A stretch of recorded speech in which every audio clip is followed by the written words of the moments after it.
Merhaba from Keswick Village. This is the Rorschach Turkey update from the 10th of June 2025. A quick summary of what's going down in Turkey.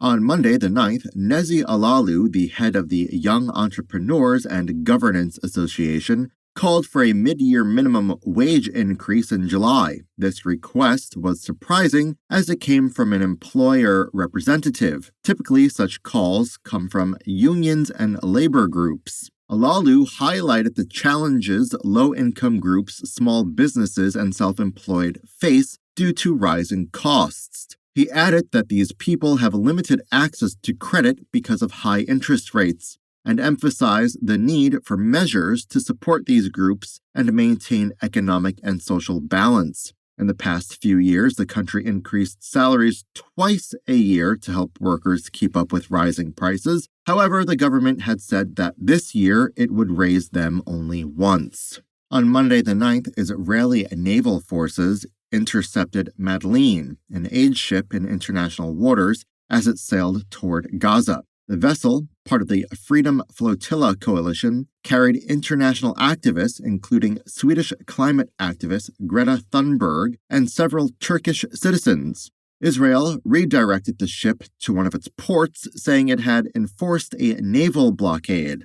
On the same day, the Turkish foreign minister condemned the interception. Officials called it a clear violation of international law and said it proved Israel acted like a terror state by blocking aid and using hunger as a weapon. They warned the attack would not silence global calls for justice in Gaza. A new slogan on the billboards of the ruling Justice and Development Party, or AKP, sparked backlash within the party. The posters showed President Erdogan with the phrase, quote, "Our name is brotherhood, our surname is Turkey," end quote. Ahmet Özer, the jailed mayor of Esenyurt from the Republican People's Party, or CHP, had already used that slogan during the local elections last year. The Peace Party also used a similar line in 1996. After these links came out, party members turned their anger toward Faruk Akar, the official handling publicity, and some demanded his resignation. On that note about the CHP on Monday the 9th, a leaked phone call recording between Kemal Kılıçdaroğlu, the former CHP leader, and Ekrem İmamoğlu, the imprisoned Istanbul mayor, and the party's presidential candidate, sparked controversy.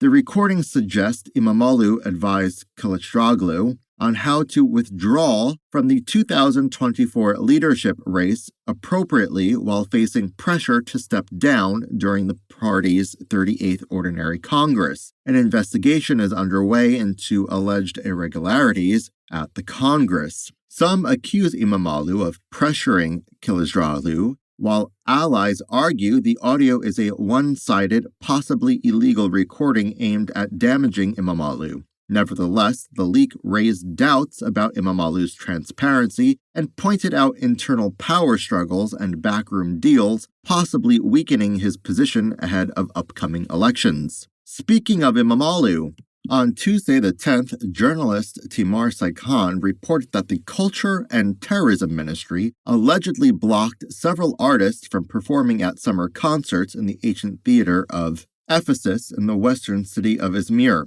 Prominent artists like Yalın Sertab Erener and Hadis had received written approval in May for their concerts in July. However, organizers say officials later called and told them to remove their names even though tickets had sold out in hours. The ban was called into question as Soykan linked to these artists' past support for İmamoğlu and their criticism of his conviction and the detention of students who protested it, raising concerns about whether political views now influence who gets to perform. In some tragic news, on Monday the 9th, Ferdi Zarek, the mayor of the northern city of Manisa, died in the hospital after suffering a strong electric shock while checking his home's pool equipment 3 days earlier. His daughter had suggested someone may have tampered with the electrical system or voltage settings and pointed out that the pool lacked a safety device that stops electrical leaks. On Sunday, the 8th, the Chamber of Electrical Engineers said the team found rust in wiring and serious problems with the pool's electrical setup. And that's why the safety devices didn't work. The chamber will release a full report on the accident soon. Last week, the Muslim world celebrated the Feast of Sacrifice. Ahead of the feast, the government set up extra radar checkpoints across the country to prevent accidents and improve road safety. But during the holiday, these increased radar checks and speeding fines sparked major frustration among drivers. With some checkpoints hidden behind trees or blind spots, which is illegal, many on social media said they felt caught in a, quote, fine trap, end quote, arguing that the checkpoints seemed more focused on collecting money than improving road safety, with some drivers receiving multiple tickets that quickly added up to thousands of liras. Satirical news site Zaytung even joked that radar fines now bring in more money than the finance minister. On Friday the 7th, the ruling AKP's top officials discussed these complaints in a key meeting. They said the fines should be reviewed carefully, with some members suggesting a full re-examination of the penalty amounts. On Monday the 9th, Istanbul surprised early commuters with nearly empty roads. Just as the Sacrifice Feast holiday ended, normally packed with traffic at the beginning of the work week, the city stayed calm instead. Data from the Istanbul Metropolitan Municipality showed traffic congestion dropped to just 2% on Monday, compared to the average 70%, even in typically busy areas. Since many residents remained outside the city, as some public offices and private companies extended the holiday break through Monday, the quiet streets offered a rare and welcome change for those still in town.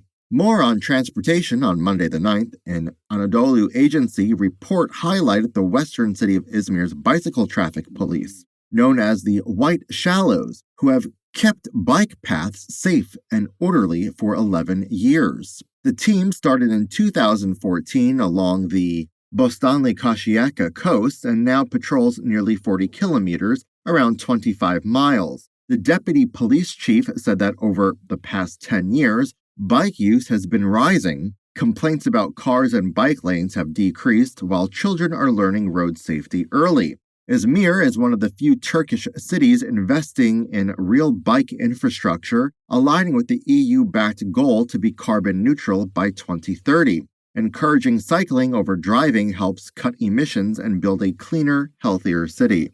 Meanwhile, on the same day, mounted gendarmerie teams began patrolling the Ayvalık district, the tourist highlight of the northwestern city of Balıkesir, for the summer season. The mounted unit rides through busy beaches and forest trails with 3 horses. Their mission runs through September and aims to keep public spaces safe and orderly for the holiday.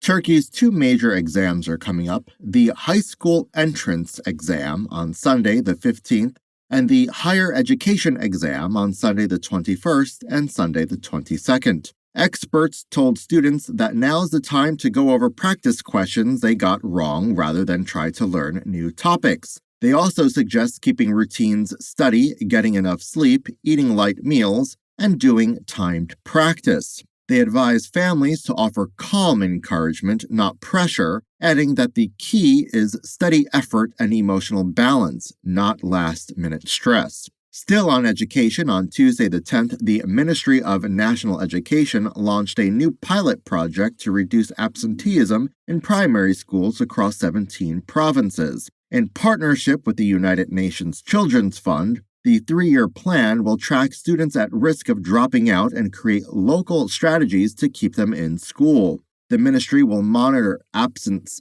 data through the eOkul system, a state-run platform to monitor school data, and each region's specific needs will guide the response.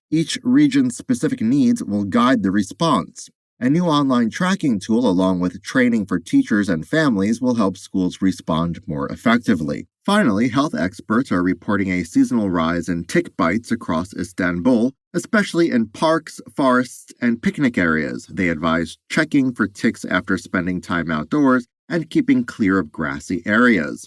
Stray animals, which often roam these green spaces and aren't regularly treated, can help ticks spread more easily. Tick bites can carry diseases such as Crimean Congo hemorrhagic fever, so early detection and simple precautions are important throughout the summer. And that's it for this week. Thank you for joining us. We're looking for someone to write the ocean update about the 70% of the world covered in saltwater. Send us an email, info@rorschach.com with quote, ocean writer position, end quote in the subject line if you'd like to join the Rorschach team. Check out the job description in the link in the show notes. Wisha Kalen!